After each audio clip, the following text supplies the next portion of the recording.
Rob, what we would like to do now is to do a very simple calculus problem.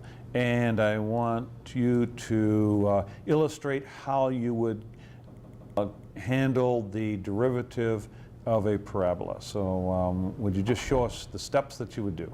Sure. So right now we're working on the parabola x squared like we were earlier in my demonstration. To plot the derivative, it's pretty simple. I'm just going to browse over to the plot tab page to change a setting for derivative.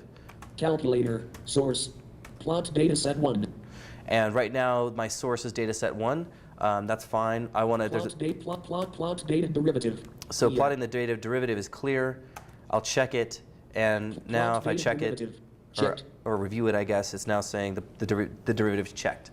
If I return to data set 1, expression 1, x exponent 2. Just hit enter to plot that.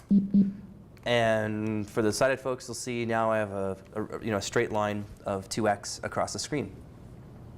And if I want to emboss this, now I can emboss this just like I did earlier to the tiger, and now it'll emboss the straight line that we see on the screen, and I can compare that with the earlier value and get a feel for what the derivative, what the physical behavior of a derivative is. Would you do that, please? Sure, no problem. Tell us what you're doing. Desktop 3320 series. Sure, I just hit Control P to go to print, and printers list. HP Desktop 3000. Just going to select my Macs from my printer.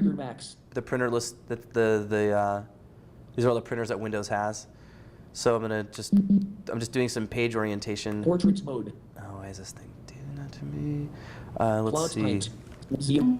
And I'm just doing some things to fit it to my page. That's a little too high. 9.